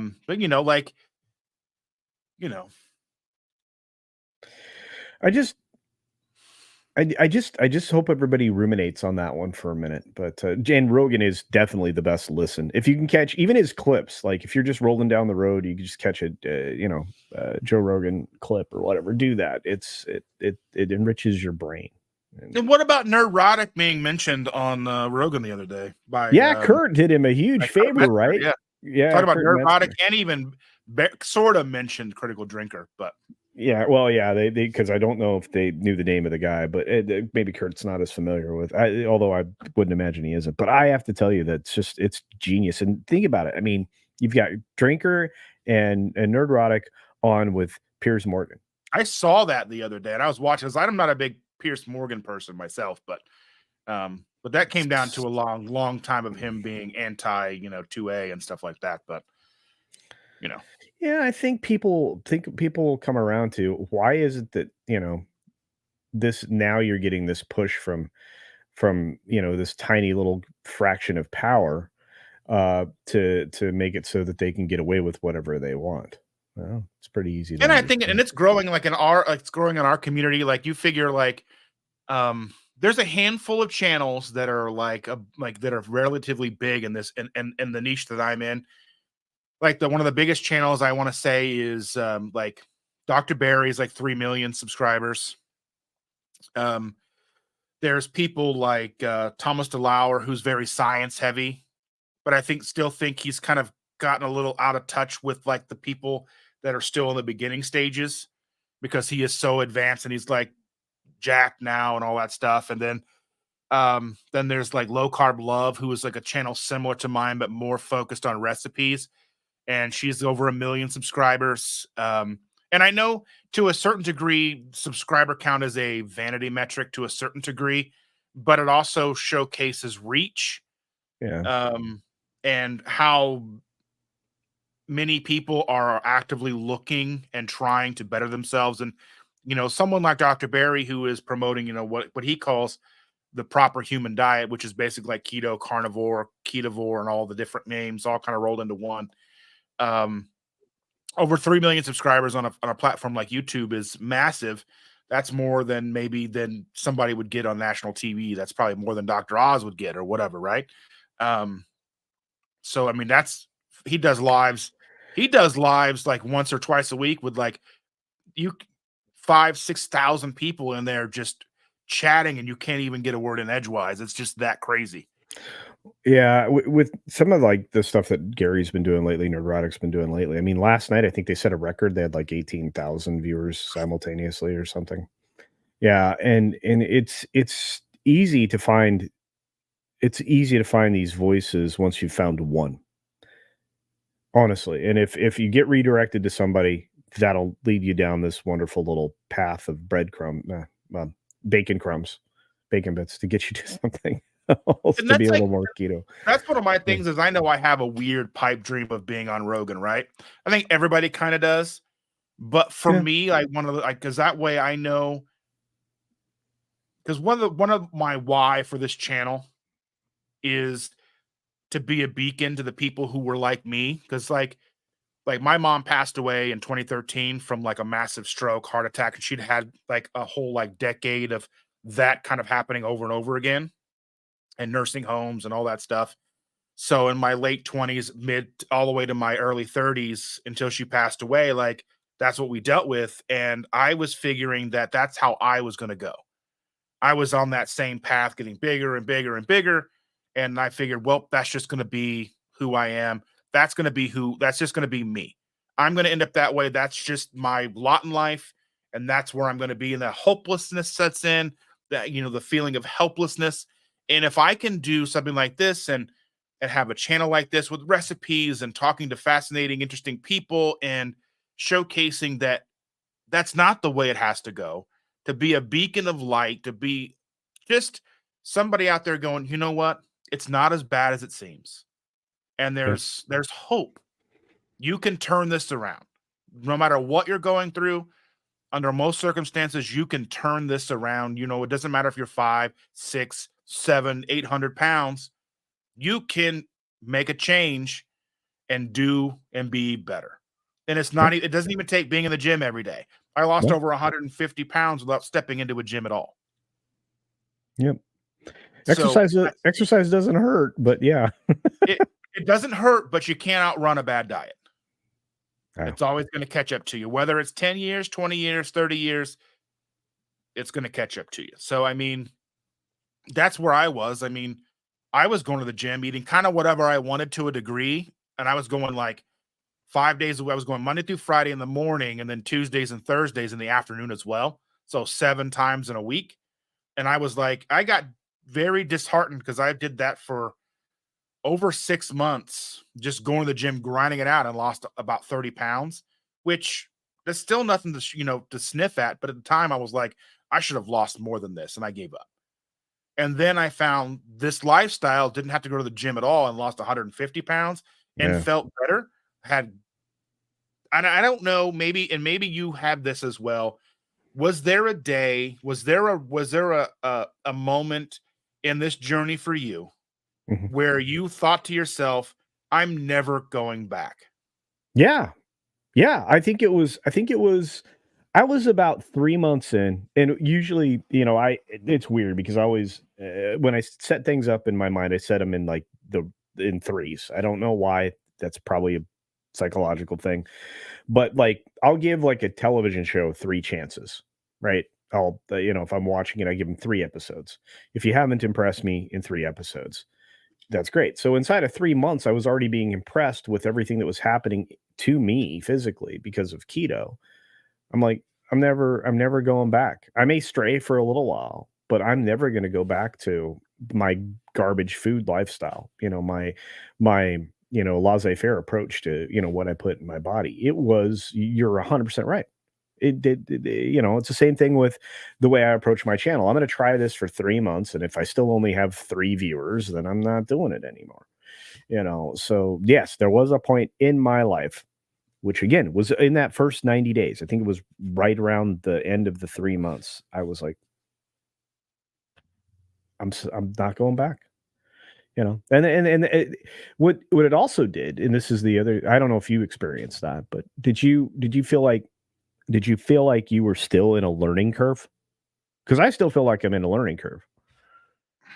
At the time, I don't think so. At the time, I was do- when so at the time where I had the epiphany that I'm like, I'm doing this forever. I was Yeah. sitting in an office job that I'd had for a long time, And it was one of those things where every day between 2 and 3 o'clock in the afternoon, I was fighting like falling asleep at my desk. I would get up and I would look for food. I would look for candy or something that had been left over from a pitch in. Because in an office, there's almost always some kind of food lingering around. Or, if I had change in my pocket, I'd go try to find a candy bar or whatever in the vending machines or whatever. And I remember doing this, and I've been doing it probably 3, 4 months, maybe. I'm not exactly sure. But I was sitting there and it was like 3 o'clock in the afternoon and I'm working. And I realized it was like I woke up. I was sitting there and I was almost like living in HD because I, for so long, felt like every day I was wading through mud doing everything in my life. And Yeah. not just a metaphor for the weight, because I still had a long way to go with the weight. And it was more just a mental sludge. And I felt like I was foggy all the time. And I just felt like, and I was like, weirdly enough, I was all hopped up on allergy medication because at the time I was taking a dangerous amount of allergy medicine. I was taking Benadryl every day. I was Hmm. taking 4 tablets or the 4 pills 5 times a day. Just Oh to boy. just to just to hold back. I'd get to the point where Benadryl didn't make me sleepy anymore, but I needed it to keep everything at bay. And in the morning, I was taking ibuprofen in the morning. I kept ibuprofen at my desk at work because my knees were bothering me, and I had the allergies. And I was taking Prilosec. I was had heartburn for 20 years, and like seriously bad heartburn for like 20 years. Like if I didn't take something, I was like throwing up like stomach acid and all that stuff. It was miserable. And I got to the point where I wasn't taking the Benadryl anymore. I wasn't taking the ibuprofen anymore. And I slowly and methodically weaned myself off the heartburn medication. I was very cautious about that because because when you finally get it under control, it's so scary to because if I'd miss a day of Prilosec, it'd be miserable. So if I forgot that I had a bottle at work, I'd have a bottle in the car, anywhere I would go. It's like nowadays it's like the phone charger thing. You've got a phone charger within arm's reach anywhere you are. But then it was like I was sitting there and I just kind of woke up and I'm like, I'm not taking allergy medicine anymore. My knees don't bother me and I'm alert. I feel like I'm alive. And it was just one of those things that I was like, I'm never going back to feeling the way that I did before. Because you don't even realize how bad it is until that lifts. Like you don't realize how much pain you're in until it's gone. Yeah. Well, it's the same thing like you don't know you're sore until you get a massage, but yeah, I agree with you. But no, and again, I had the same experience. There's clarity when you start to get rid of the garbage that's in your system. When you pay attention to what you put in, you then those results show up so clearly, so starkly. Yeah, it's illuminating in its own way. So yeah, no, I think everybody that tries this has that epiphany at some point. If they stick with it long enough, that And that's why yeah, when I see people doing like I'm doing keto for 2 weeks, and it's like, well, that's not enough. that's not. Well, you're not going to even. How do you really believe they're in ketosis long enough to experience any benefits? I Because so for me, like I think even like as I don't honestly think I mean, you can kind of start to be in ketosis because as soon as you lower your carbs enough, and if you're doing it the proper way, like, we know better now, like the keto flu can be avoided with electrolytes. That was something that when we started, like the dreaded keto flu, well, you can really avoid 90% of whatever the keto flu feels like by making sure you have plenty of electrolytes. yeah, Because as soon as you start cutting back all the carbs and all the sugars, then your kidneys just go ahead and dump all that stuff. You're not holding on to sodium and all that stuff. Then it just dumps it all, and then your body's like, ah, and then you get that. And it's a mix of carb withdrawal, and it's a mix of being like like absurdly dehydrated without really realizing it. And dehydrated into the fact that like you're getting enough water, but you're not getting the nutrients and the electrolytes you need. That like so that's kind of like that balance when you are doing a ketogenic diet, where electrolytes do kind of come into play, making sure you're salting your food enough because your kidneys aren't holding on to it. So you just got to make sure, like especially if you're doing like a zero carb approach, then you need to really lean in on the electrolytes. And I would recommend like an unsalted, or I mean not unsalted, an unsweetened electrolyte a couple times a day, maybe, Yeah. Yeah. depending on the ratio, because each brand is going to have a different formula. And I mean, you and like so there's a company like Element. Now I bring up Element. I'm not sponsored by them or anything like that, but they put their recipe online. So I have a video that I put out a couple weeks ago about Element and the fact that their flavored ones has maltodextrin in it, and people were freaking out about it. But I'm like, calm down. If you want to watch that, you can. But in that, in the description, I put like, if you want to try this, they even put the recipe for their flavored stuff out there too. So I mean, to me, that's a company that is more concerned with you getting what you need. I mean, their stuff is kind of expensive. I mean, it is. I mean, like it's $45 a box. So a 30 packets is $45. So it's not cheap, but they're also putting it out there. You can make it yourself. And I put, and I mean normal YouTube things. I put Amazon affiliate links so you can buy all that stuff too. But, just so people have a place to, if they want to make their own, whatever. But Yeah. I think that that's so important to get the electrolytes in, especially, that it's paramount for me. Like, because magnesium will help you sleep at night if you're having trouble sleeping, up your magnesium. If you're feeling foggy, up your sodium. If you're feeling crampy, up your magnesium and your potassium. Make sure you're getting, calcium and all that stuff too. I mean, they all play a part. Yeah. And again, I mean, B complex vitamins are also helpful when you're feeling like you're sagging. So Yeah. okay. Just get plenty of red meat. I think, yeah. Well, and then if you like broccoli, you're going to get plenty of iron. But then I kind of wonder though, like the bioavailability rabbit hole, like how much iron are you gonna get? Like this, like the difference between like how much spinach you need, because iron is another or spinach is another iron heavy vegetable or whatever. Metabolic efficiency does definitely come into play, especially if Yeah. you don't have good gut health, which is another thing that's really important for all of this stuff to work well together, is to have good gut health. So, yeah. Cindy's trying to flex. Cindy says, I never did get keto flu and Oh, never did use electrolytes. Well, good good for for you, you. Cindy. Yeah, yeah. I like you said, for me, keto flu was like bonking at the gym. If you don't understand that term, Yeah. it's like, yeah.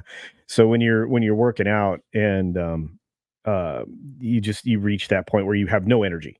So like all of a sudden, like you're in the midst of a workout, you have no energy. You bonk in keto too, and then you can develop an extended version of that, which is what I think, or at least that's what the keto flu felt like to me. It's just I was just paralyzed for a period of time and not feeling good, and was foggy, cranky, headache, just general malaise. And I came out of that because I must have discovered a way to fortify my electrolytes. But I kind of went on a I think I shotgun approached my way out of that, but I never really experienced it other than the first time, because I think that's the worst, because you really don't know what to expect. You don't know how to prepare for it. You don't know how to manage it. So, and it's going to be different for everybody, obviously, because, Cindy just said she didn't get it.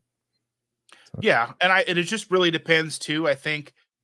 Because I remember like the first 2 weeks, I remember I felt so bad. Not, I was one day I felt so down that I had like a full sugar energy drink in the desk of my desk at work. And I had forgot that it was there. And I was like, oh, I just was feeling like so lousy that I just opened it, drank it, and I felt better. And I'm like, that's weird. And I didn't do that again. I mean, that's a lot of sugar, and then I got through all that and I figured it out and I moved on. And I So when Tox, is yeah, not right. when you cheat, I'm not gonna say I was gonna try not to say that word, but when you do something like that and you load up on something that you've been avoiding for a reason, you made a decision to avoid that thing, and then you do it, and then you all of a sudden feel a different way, maybe a very positive way. You also need to recognize that at a certain point, all those effects that you just had fall off and you have that crash, like a caffeine crash or a sugar crash or whatever else. And I think the thing you need to pay attention to is not just the few hours that you had that elevation, it's the depths to which you went afterwards, because it that really does keep me away from fast food. I mean, I know people still eat it, but I'm like, no, thank you. Anymore, I'll do fast. Like I've never had like an urge. Well, okay, so I've had some trigger things happen to me over the last couple of years that made me want fast food, but it was more an emotional thing than it was a hunger thing. So like I had, and I've told this story before, but I had a thing where I was at the grocery store and I was dealing with, and it sounds so asinine and so like childish when I explain it, but I was so frustrated that I'm at the grocery store and they had just put these self checkout lanes in that were for like bulk groceries. A lot of them were just like you have like a half a cart and you're just scanning 10 items or whatever. This one was for like a whole cart full of groceries and it just wasn't working. It wasn't calibrated correctly. And I would scan something and put it on the belt and it would go down halfway and then come back and then be deleted off of the screen. Like I never scanned it in the first place. And I'm like, this is so frustrating. It took me like an hour to get through this cart of groceries. And like the lady Wow. was busy and she was coming over and helping me, but she'd walk away and it would do it again. And it was just it was a whole thing. And even as I'm saying it, it seems so silly to be so upset about it that when I got out to the car, I was putting the groceries in the car, and in the parking lot of the grocery store, there's a McDonald's. And I'm looking at the McDonald's because that's the way I'm facing in like the car, and I'm like seeing the McDonald's, and I'm like, that whole emotional thing was like, I could just go to McDonald's, load up on French fries and chicken nuggets, and go home, and I'll feel better. And as silly as that sounds, it was such an urge. I was texting with Shanda, my wife, and I'm like, this is what I want to do. I'm this frustrated. And she goes, you won't feel good tomorrow if you do that, which is true.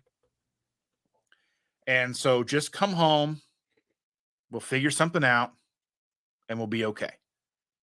But it's almost like I had to be talked off a ledge to go to McDonald's. And this was like a year ago.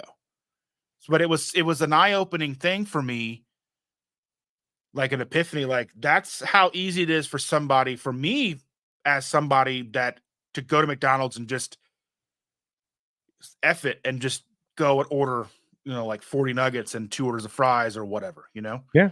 Yeah, and that's where that self-discipline element comes in, so and yeah, sometimes you need support. That's the other thing. Do you have a support system of some sort? I Well, I do because so Shannon and I started the same day. We Alright. started doing it the same day. She had a long, tumultuous start. So, like with me, it was like maybe a couple of weeks, and I was in. I was golden. Started losing weight. Everything was fine. I started feeling better. Had the epiphany that we talked about, that eye-opening moment. I'm living in HD. For her, it was a 6 month struggle. She was like, and I attribute to most of it to, and I know that we throw the word hormones around with women and in a facetious type negative way, but this was her hormones were had to be so out of whack that when she started eating this way and she started having, started her hormones were churning and it was just like causing she was in a depression, she was having all these moods and she was just like, I don't know if I can do this. I don't know if I can do this. And I'm like, let's keep trying. Let's up the fats. Let's do this. Let's do whatever we can do. And she was basically chugged along through it, excruciatingly so because of me. Because she knew that if she didn't continue from me, then I would stop. And then she was always afraid that, with my sleep apnea and in my weight gain, that I was going to wake up dead, or she was going to wake up and I'd be dead next to her. Right. That's just a fear that she had. And, like I said, she went through my mom's death with me and all these things. And so that was definite. And she's a nurse too. So She's seeing all this stuff, and she stuck through it, and it was a long 6 months. So as easy as things fell into place for me, it was not the way for her. Then after 6 Well, months, it all kind of snapped in place and she was fine. And we've been doing it ever since. And but she just still hasn't really seen any significant weight loss. She's seen body changes, but yeah. her weight stayed the same. But you can see it in her face. You can see it in her, you can see it all that things have changed, but her weight never changed. So there's a struggle in that as well, because when people hop on and a lot of times men will hop on a diet or a lifestyle change like keto or whatever, and they'll see all this rapid weight loss, and women will hop on and see the struggle, and then and they get frustrated and they will quit. But together we were able to do it. So yes, my support system is her, and always find people in the chats and the people who are members. And because I mean, a lot of the people in the chat are here they're here on Saturday mornings, they're here with me on Sunday mornings, and they join us on Tuesday nights. And the channel in itself is, no matter how much I utilize this channel, hopefully to help somebody else, but this channel is also a piece of my support system where I know that if I have an issue, I can make a video or I can come on a live and we can talk it out and we can talk through it. And I don't lie to people. I'm very honest, like the fact that, we had pizza this week. Yeah. And I'm not going to say, and I'm not ever going to tell them that I'm doing something that I'm not. Not doing. Yeah. And, and one of the things is, like, we do product reviews, and you can go and look at our product reviews, and a lot of the, like Shannon, but oh, that's gross. Yeah. Whether they paid for it, whether they sent it to us or not, whether we bought it with our own money or they, so that's one of the things is I have a commitment to this channel to be open and honest and to tell the whole truth, because if I can't tell the truth, then they're not going to learn from me what they need to learn. They need to, because I'm learning as I go as well. Like you said, is there a learning curve? I'm still learning. Yeah. There's still things changing. I think once you have an idea that you've learned everything there is to learn, then Yeah, I think then you're not learning anymore. Yeah, you're in a holding pattern. Yeah. Yeah. And look, status quo is not anything but, its own form of decay. So I'm always looking and always learning, and I mean, there's things that I do know about myself. Like, I know that I like burger and I like eggs, and that's pretty much going to be what I eat for the rest of my life for the most part. But then that can change. I mean, it could, and and toxic. I almost said culture, but Tox says the same thing. Is like, life's a journey that never ends until it does. Yeah. Yeah. For me, hopefully it's quietly while I'm sleeping. So Or so I think with that, I think we'll say thank you to everybody who is here. Thank you so much, Culture. I've really enjoyed our Yeah. talk. I'm really enjoyed getting to know you a little bit better. Yeah. And in a different way, right? Because we don't normally talk about Yes. this stuff when you and I have been No. together in other places. So yeah, no, Yes. I loved it. I really appreciate you having me. This is a good time. You've got a fun audience, so thank you. I appreciate you so very much. And again, I appreciate all of you. And thanks all so much. And I'm going to go ahead and say thank you to all the members that I have. Thank you Yeah. so very much to each and every one of you. And with that, I'll say goodbye as soon as I find my outro. Bye, everybody. Thanks again, Culture. You bet.